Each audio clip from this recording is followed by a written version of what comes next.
Hi, folks. Bradley J. Show. We are live with Rich Rubino, and we're going to talk about some new goings on in the election cycle here. We have new entrants into the race, which I feel may have a pretty major impact. As a matter of fact, I guess 2 weeks ago I made a crazy statement that I didn't think that either Trump nor DeSantis would be the nominee. And then calmer heads prevailed, and I thought, no, that's probably wrong. But now I'm swinging back to that. I'm saying neither Trump nor DeSantis will be the nominee, and partly because of one of the new entrants, Chris Christie. But we'll talk with Rich here about all that. First, let me ask you this: What would you say the odds are that I'm right? Not good, right? I would say 10 to 1, 20 to 1. I would say 20 to 1. 20 to 1, which meant if there was a bet to take place and if someone to offer those odds to me, it would be a situation where if I bet $5 and was correct, they would have to pay me $100. Well, that being said, though, I mean, I can see a scenario for many candidates, including dark horse candidates. I can see a scenario for Tim Scott, for example, because he's the only candidate who can be kind of a bridge, if you will, from the establishment to the insurrectionists. I can see a bridge for Nikki Haley in many respects. I can see a bridge for a couple of candidates, but everything kind of has to go a certain way.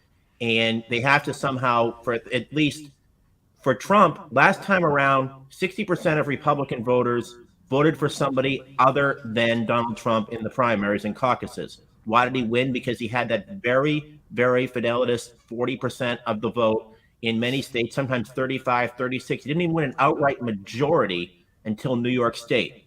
And that's really all he has to do. And it's very hard to see a scenario with these litany of candidates where they can siphon off enough support from Donald Trump that somebody else could be competitive in that. And obviously, Ron DeSantis is the person who right now is kind of waiting in the wings, if you will. He comes in second place. That's why Trump is certainly excoriating him, going after him, whereas he's certainly not going after, for example, Doug Burgum, the governor of North Dakota, because he's at 1% or less in the polls right now. That's certainly the person that he fears the most right now. But DeSantis, you can see his approval among Republican voters has dissipated, has taken a nosedive, if you will. And there certainly is a scenario where somebody else will be that Donald Trump challenger. I think they see the scenario. Many of these Republicans can see where everyone else drops out, and then eventually it becomes Donald Trump versus the anti-Donald Trump. And that's partly why I think there are so many candidates running, even though they have de minimis chances of actually being victorious. So back to the 20 to 1. If I were a betting person, or if I were in Las Vegas and they offered a bet on this, and they offered 20 to 1, where if I risked $5, I might win 100, or if I risk $10, I might win. Remember, 200. that's right now. I would take those odds. I would. That's right now. It's very. As I say, I can see a scenario. I can envisage scenarios for a lot of these candidates, and there's almost always toward the end of a campaign somebody emerges that nobody expected. I mean, it always happens. Jimmy Carter, 1974. A poll showed him not even a Harris poll, 35 potential candidates in 1976. Jimmy Carter's name was not on there. Bill Clinton was at 1% in early 1991. So it is possible, but I don't see what the reason why I think it's so slim this time is because I don't see where that 40% that is so loyal to Donald Trump, that will be there to the last dog dies, where they will go and what it will take for them to defect to another candidate. I'm not sure that they're there till the last dog dies. Before we continue, where was Obama at this point in his first election? Oh, completely. Well, Obama was a different scenario. He was about second place. Hillary was ahead. And then already at this time? At this time? Yeah, and then it was Obama, right. And then John Edwards was in third place. Right. But it's different with Obama because in Obama's case, he gave that speech in 2004 in Boston at the Democratic National Convention.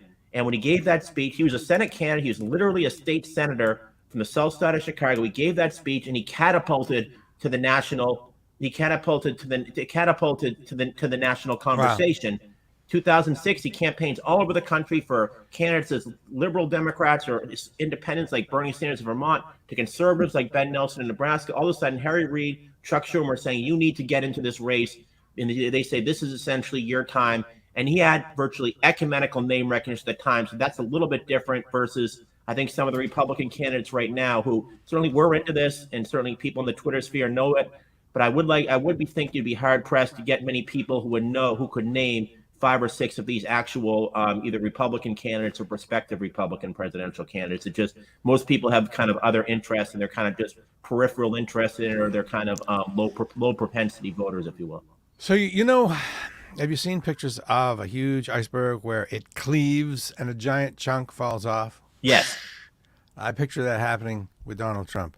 I'm not sure that his diehard last dog dies people will be with him forever and ever. And I've seen him on TV. I get what you're saying. There's no amount of insanity which could drive them away. However, things start to mount up. Like when they see their own going to jail because they believed Donald Trump and Yep. marched on the Capitol, and they went to jail. And even little things like what he did yesterday, or what I saw yesterday of him making this super second grade video making fun of Chris Christie's weight. Like, does that gain him any votes anywhere? No. None, zero. But there might be some members of the overweight community who say, you know what, this guy is a turd. This guy. What are we doing? What am I thinking? That brought back, actually, if you remember, Robert Reich, the labor secretary, ran for governor of Massachusetts in 2002 in the primaries. Ultimately, lost to Shannon O'Brien, who lost to Mitt Romney. But he was very short, and he would often make fun of himself being short. So it was kind of self-deprecating humor, and he actually got in trouble because it wasn't necessarily because he was going after, and some people were saying that it was kind of that he was kind of taking it. So basically, he had to go out and he had to apologize. But that was him making fun of himself. In Donald Trump case, no, I don't think that necessarily benefits him. But here's why his lane is so sui generis just to himself, why it's so distinct to himself. Because when you bring up names like George W. Bush, for example, a lot of Trump supporters will immediately say neocon warmonger, okay? You bring up Republicans and Democrats, you bring up Mitch McConnell, you bring up anybody else who's kind of an establishment Republican, they will essentially acerbate that. So essentially, there are many people in the Republican Party who are part of the establishment of the party who would want somebody other than Donald Trump. But Donald Trump supporters are not establishment Republicans. They were not people who went with George W. Bush. They may not even have necessarily been with Reagan or George H.W. Bush. Donald Trump is a brand unto himself. They like Donald Trump because he is Donald Trump, not because he has some set of ideologies, but because they see him as the one person who is not part of what they would call the quote unquote swamp. Okay, there's another scenario which could calve some votes from the iceberg that is Trump's base. And that is if, in addition to simply being found guilty of obstruction or even charged with obstruction or other things, if he is found to have shown documents to people, that might bother some people. I mean, what he does is lots of what Donald Trump does is anti-American, completely by any standards anti-American, and this might be something that resonated negatively with his lump of blind supporters. That's another. That might be a bridge too far for them. And each of these things chips away at his iceberg, and at some point, it might just might go. His votes might just float away. It's like the old aphorism: one man's terrorist is another man's freedom fighter. It all depends on essentially somebody's perception here. Yeah, that's not a literal interpretation. That's a figurative interpretation. But in the case of Donald Trump, I think they would see. I think if you go into the psyche of a Trump supporter, and obviously there are different gradations. There are those who just like Trump because of his policies, but don't like him. But then there are those that they view him as their tribune, that like him as a person, that view him as the person who is essentially leading the country out of who's the one person who is not part of the swamp, if you will. I think they would essentially say that he is essentially trying to save America. That would essentially be their argument, and it's all obviously perception, and other people look at it differently. I know.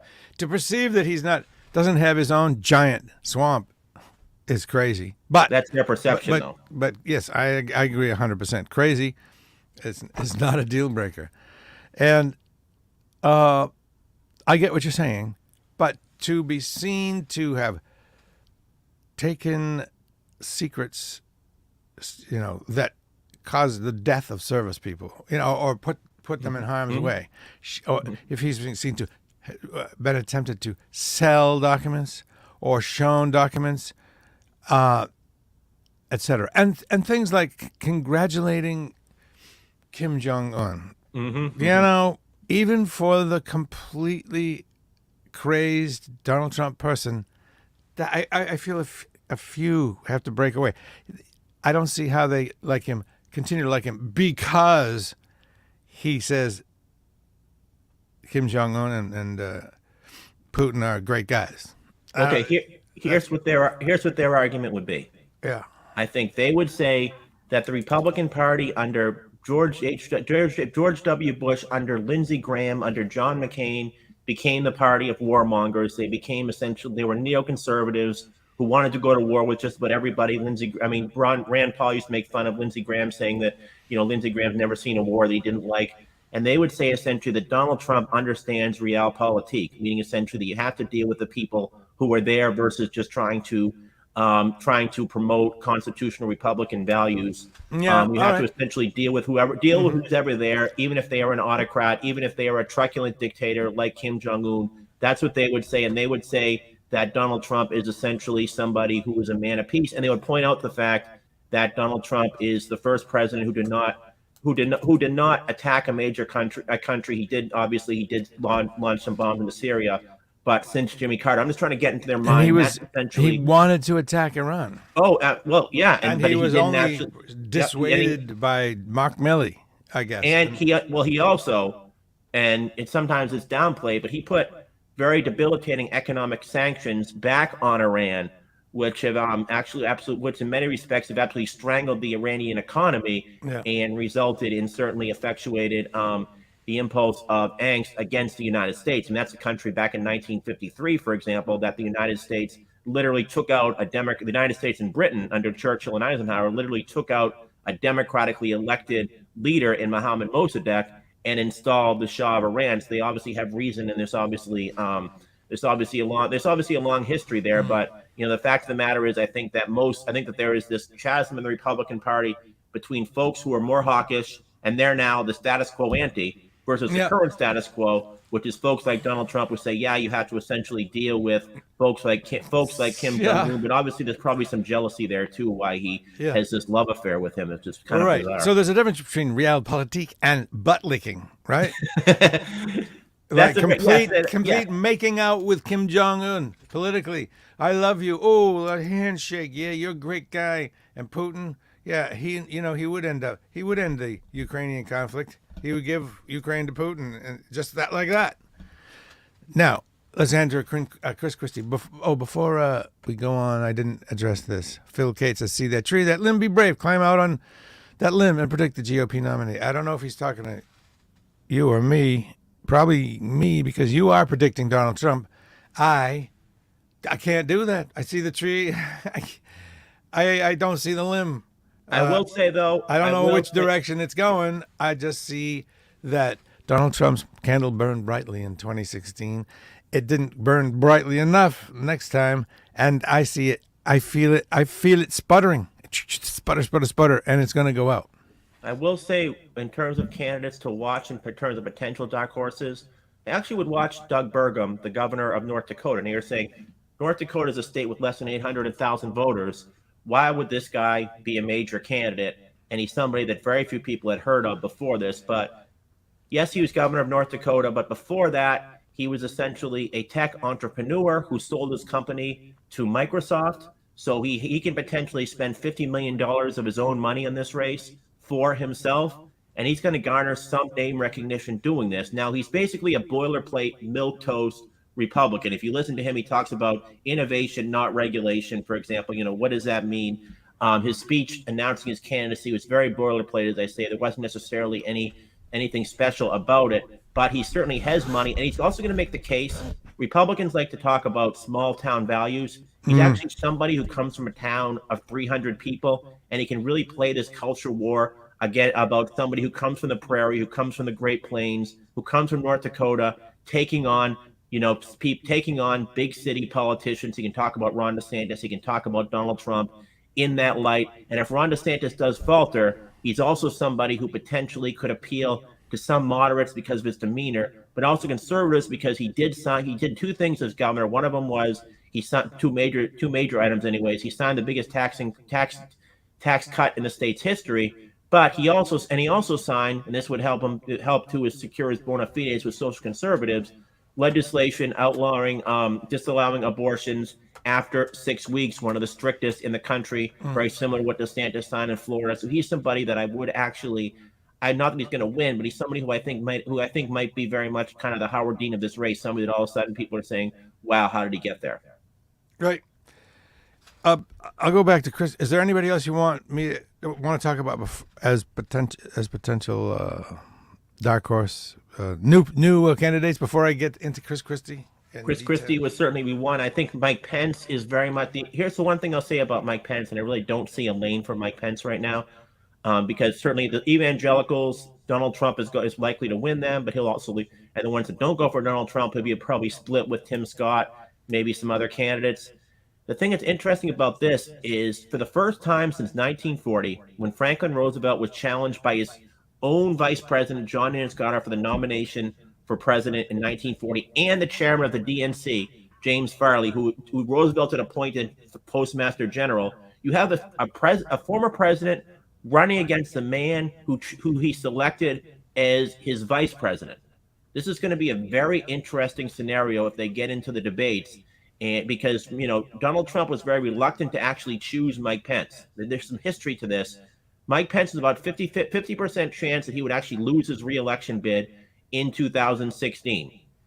Donald Trump wanted to secure evangelicals. It came down, interestingly, to Chris Christie, Newt Gingrich, and Mike Pence. And the story is that Donald Trump, at the end, after making the decision for Mike Pence, wanted to actually go against that. But it'll be very interesting to see this scenario where you have another probably the closest since Roosevelt was probably 1972, when you had Hubert Humphrey, who was the Democratic presidential nominee in 1968, and Ed Muskie, who was the Democratic vice presidential candidate in 1968, running against each other, and both of them lost to George McGovern. But this is fascinating, and you have Nikki Haley, who is the UN ambassador under the Trump administration as well. So very much, it's going to be a very interesting scenario, but we'll get to Chris Christie now.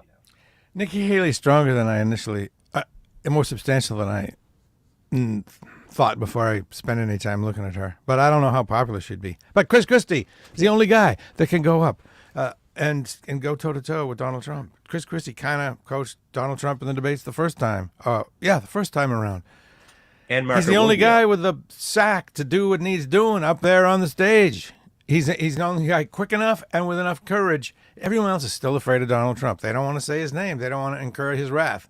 Chris Christie doesn't care. Yep. Chris Christie, plus, by saying he doesn't really say he's not interested in winning. He says he's interested in winning. But I think it would be just fun for him to bring down Donald Trump because he feels guilty about what he did to promote and help Donald Trump in the first place. It's kind of the redemption tour. So Chris Christie's gonna win either way, either politically or personally, and I just am super excited to see him do his thing. Yeah, Chris Christie in the last debate in 2016. Rubio, he can Rubio-ize Trump. Yes, and that's an interesting scenario because Marco Rubio, the senator from Florida, was basically repeating a talking point. The notion that Barack Obama does not know what he is doing is a fiction. Barack Obama knows exactly what he is doing.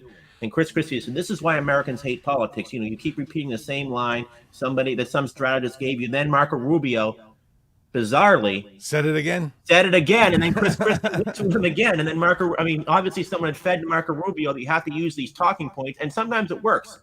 In a debate, when you use talking points, George W. Bush against Ann Richards in 1994, Ann Richards would give these great answers. George W. Bush would come back and say, well, what we really need is we need welfare reform. Our children need to learn how to read. We need juvenile justice reform, and we need tort reform.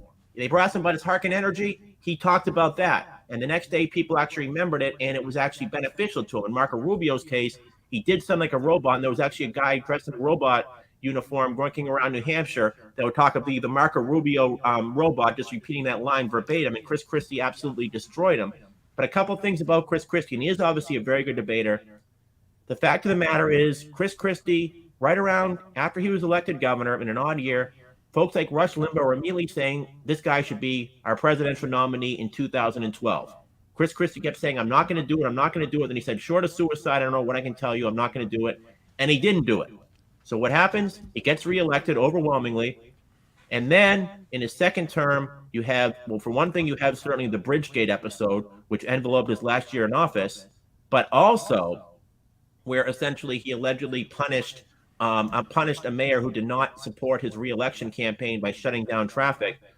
But also, you had a man whose job approval rating was 170%, left with a 19% job approval rating in the state of New Jersey. Imagine that, 19%. I mean, that's Rod Blagojevich numbers right there. Now, if he becomes a major candidate, if he's somebody who's a threat to Donald Trump or Ron DeSantis, if I'm Ron DeSantis, I would go to him and I would say, you know, I just got reelected, the biggest reelection bid for any Florida governor since Bob Graham in 1982. You left with a 19% job approval rating, and a Republican did not succeed you as governor. A Democrat did because you were so unpopular. And it is true, Chris Christie was extremely unpopular that second term as governor. You know, politics is about timing. He probably missed his timing. Okay. About the polls. First, polls are wrong. You know, but a lot of times polls they show the general direction. And I'm talking about the Trump poll numbers being, pretty high. But during these polls, the responders to the poll, Yes. the people they ask, there weren't really any there weren't any alternatives whose brand had been burnished enough to even rise to their consciousness yet. Nikki Haley's floating around out there, but the brand's not strong enough yet for that to register on them. These people that get asked this question, they're just, that's not what they're thinking about that day. They get asked the question, oh, I don't know. Yeah, okay. Yeah. They're thinking, all they're thinking is, I just don't want to vote for a Democrat, so I'll say Donald Trump because no one else pops into their mind. And, DeSantis kind of pops into their mind in spite of his, his shortcomings. But when, if Chris Christie gets famous and it, is top of mind, then I think you see Trump's poll numbers slip, or Chris Christie or Doug Burnham. I don't know much about Doug, but if he's a reasonable dude, fine. I don't know if this is a world where reasonable dudes can win, but maybe it is. As soon as Donald Trump's flame goes out, it will again be a world where a reasonable person can win. There has not been a debate, and there won't be a debate until August. And you need essentially 40,000 individual unique contributions to get in that debate, among others. There's qualifications. The qualifications are very strict to get in that first debate. Last time around, there were candidates that did not get in that first debate, like Steve Bullock, for example, the governor of Montana, Steph Moulton from Massachusetts, and eventually they had to drop out. This is very important to get into those debates. And a lot of it, you're right, it does register name recognition. In 2003, right around this time, the front runner of all people in the Democratic Party was Joe Lieberman. Joe Lieberman. Why? Because he had been Al Gore's running mate, which gave him name recognition.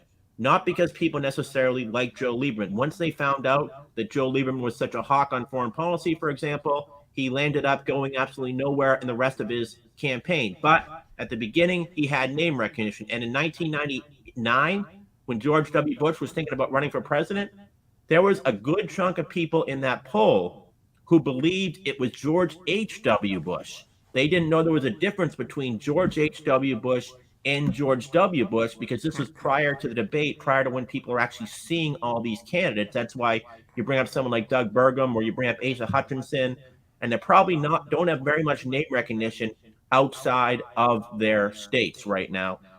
So obviously it does test name recognition, but wait till August, wait till that, and even after August, there'll be other debates. And then once that happens, once people get the name recognition, then people are actually going to be voting on issues and personalities, not just simply saying, I know this person. But that being said, I still think that there are 40% of or so Republican voters that there is no God but Donald Trump. It's Donald Trump, Donald Trump, and Donald Trump. Now, they might have a second choice if Donald Trump If Donald Trump implodes, they're going to vote for somebody else. But I can't see a scenario with Donald Trump in that race where they abandon him and defect to one of his antagonists. If anybody, and especially Chris Christie, can go on the stage and make Donald Trump look like a fool or un-American, then that person will be famous instantly. And I see Chris Christie doing that 100%. Well, no. 75, 81%. Not 100%. But that's what Chris Christie does. That's who he is. That's his superpower. Yes, that is absolutely, that is Chris. There are very few candidates that are as good in town hall forums too, by the way. Yeah, he was good I saw the New Hampshire one. When you ask him a question, and it's fascinating the way he talks, the way he is so candid in many respects. For example, he was talking about people saying, why you keep going after Donald Trump. He said, well, because he's ahead. And he said, well, imagine if I spent 15 minutes going after Nikki Haley. Obviously, Nikki Haley's at about 3% in the polls. He was kind of making fun. And that's what I think some people like about Chris Christie, and I think they like about Donald Trump too, frankly, is there is a certain view that they are authentic. There's a view that they are not talking in politicese. They're not talking.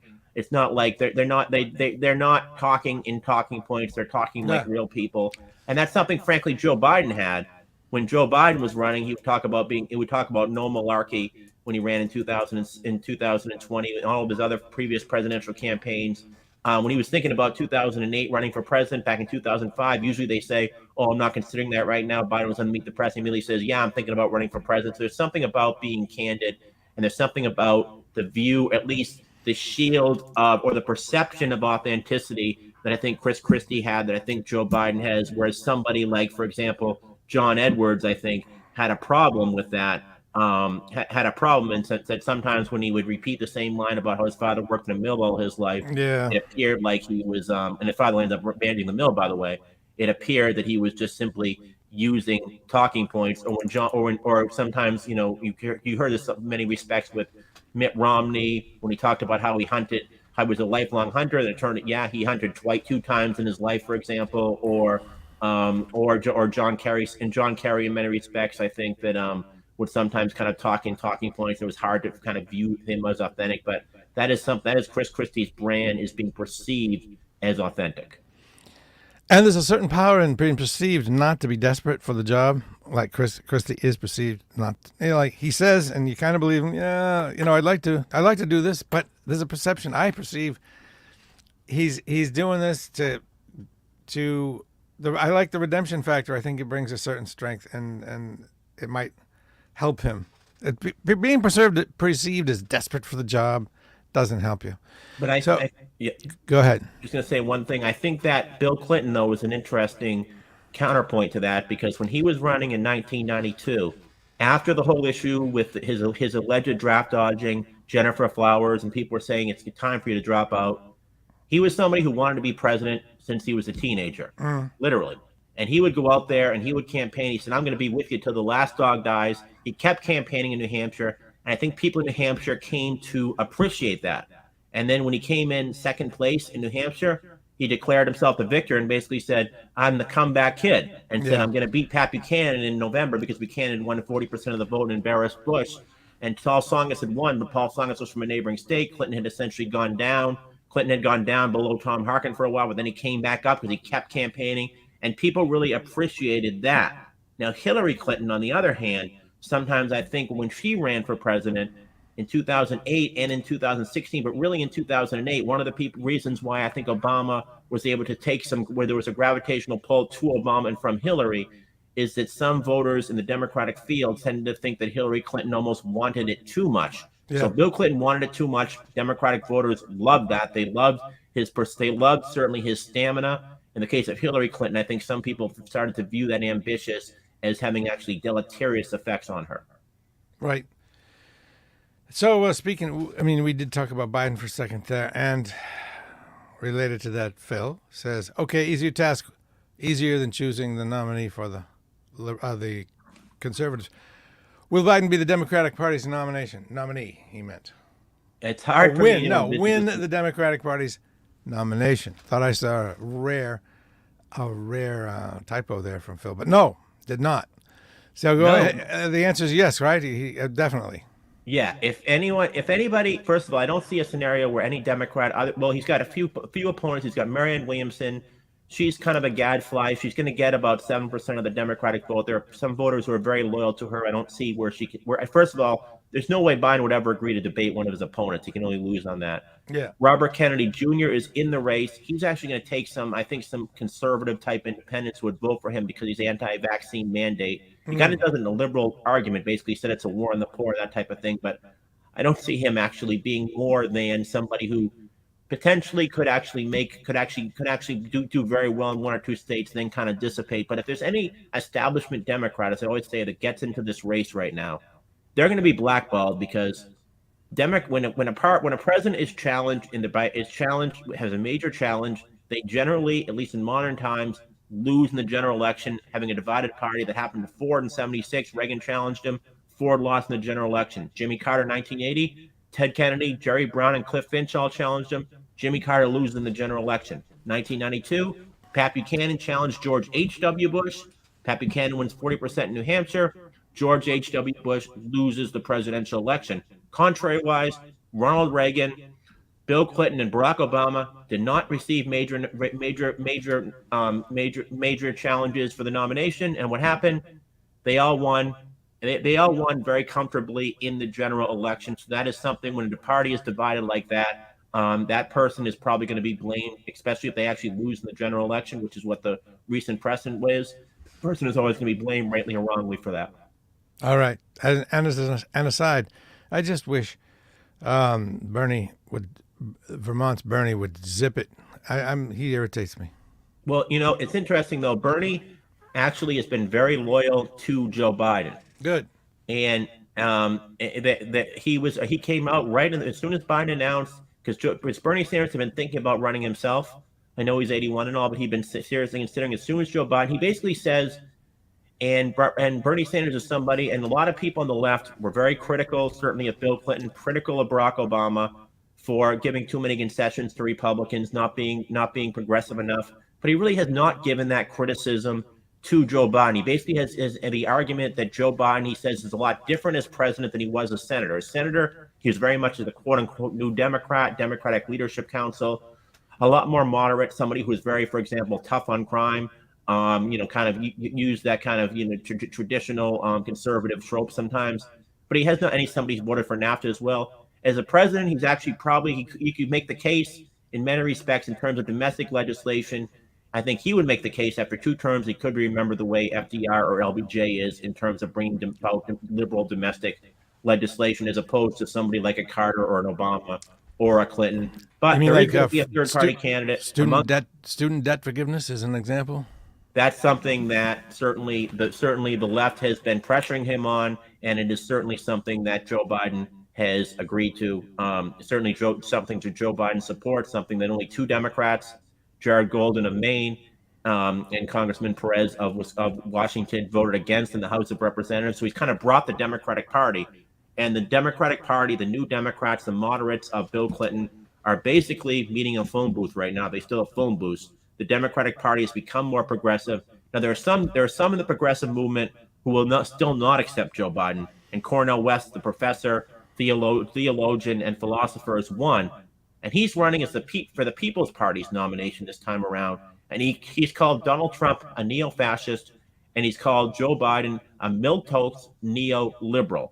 So this is essentially the same rhetoric that you usually hear from the left. So there will be some sort of an alternative for those on the left who just can't bring themselves to support Joe Biden. And there is going to be those phrases, though, are so academic. They don't have a lot of punch. That's part of his problem, is he sounds very much like an academician. He doesn't sound like, he doesn't sound like a steelworker in Iowa. But he's somebody who's extremely charismatic. He's somebody who, you listen to him, you can't stop listening to him because of the way that he uses the language, his vocal variety. He really kind of can entrance people.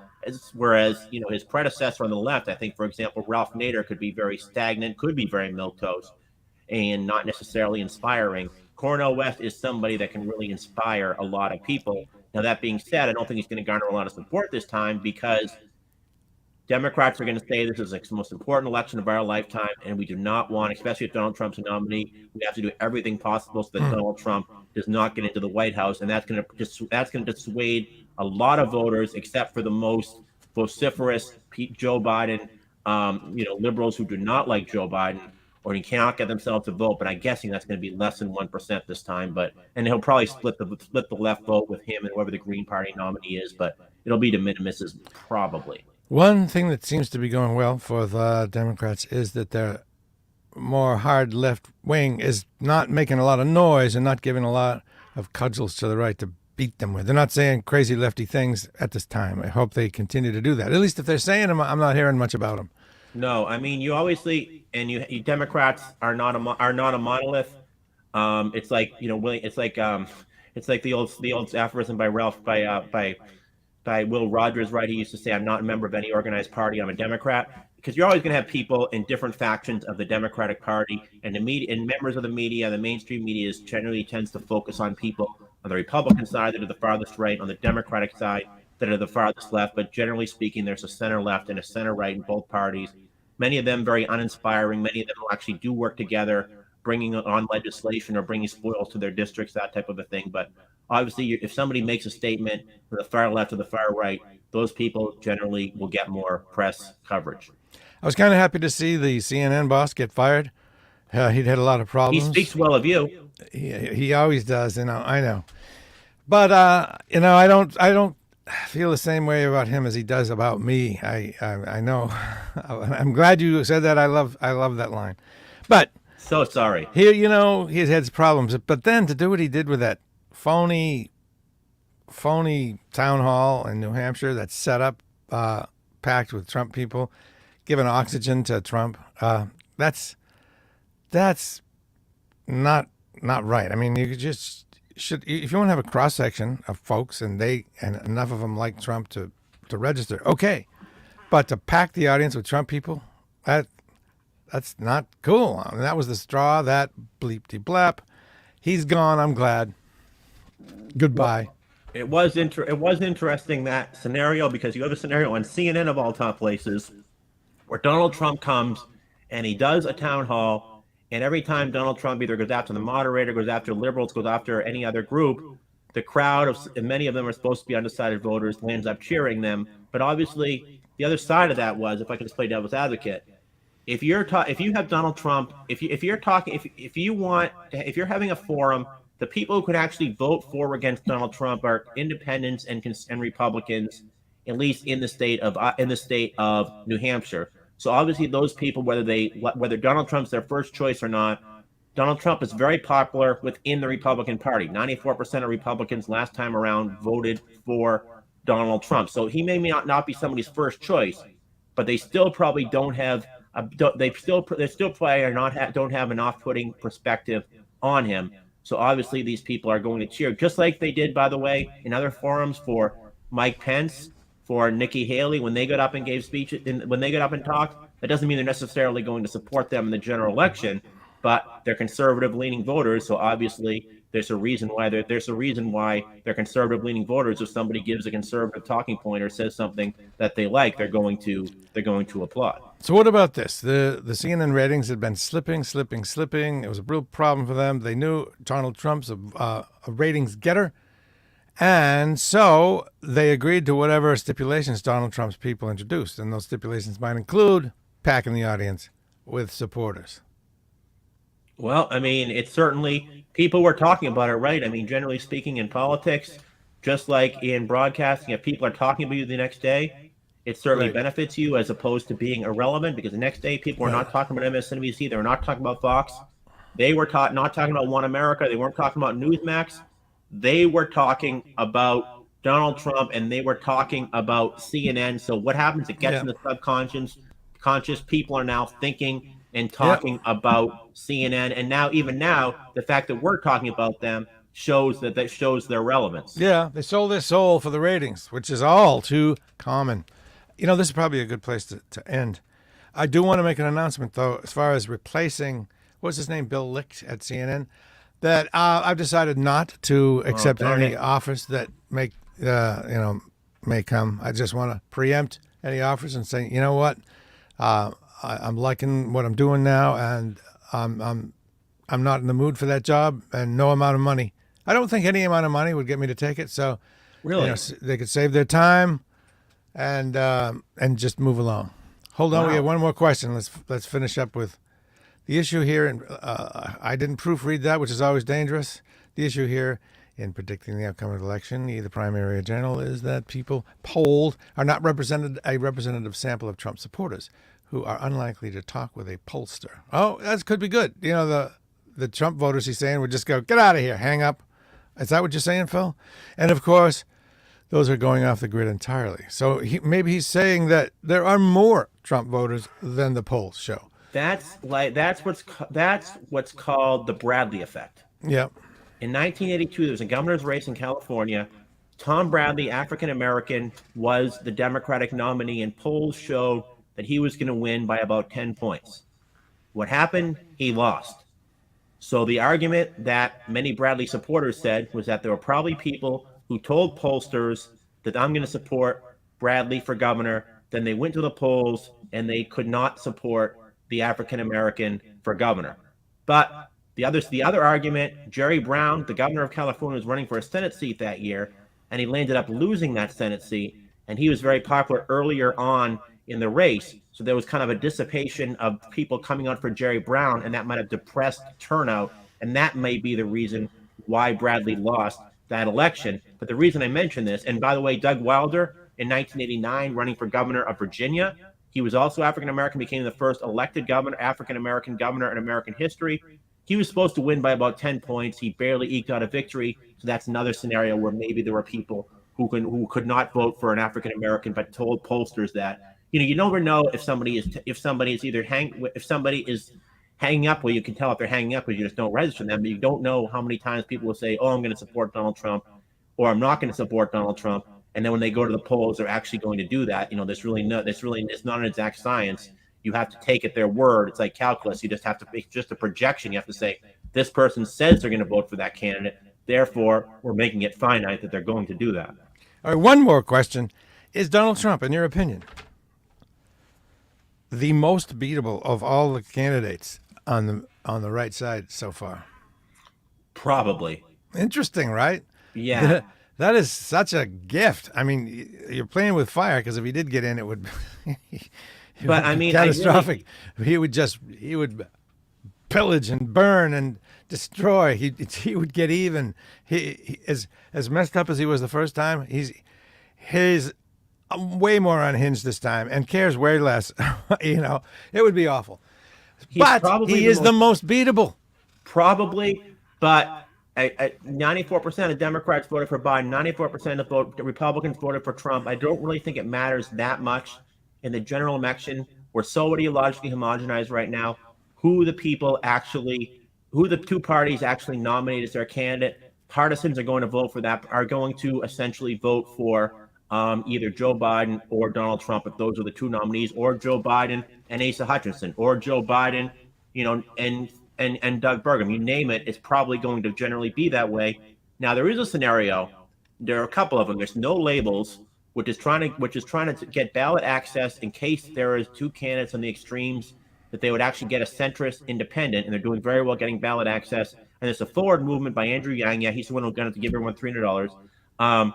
He's starting a potential where they're very similar, where they might actually have a third-party candidate, in which case that could be essentially the wild card.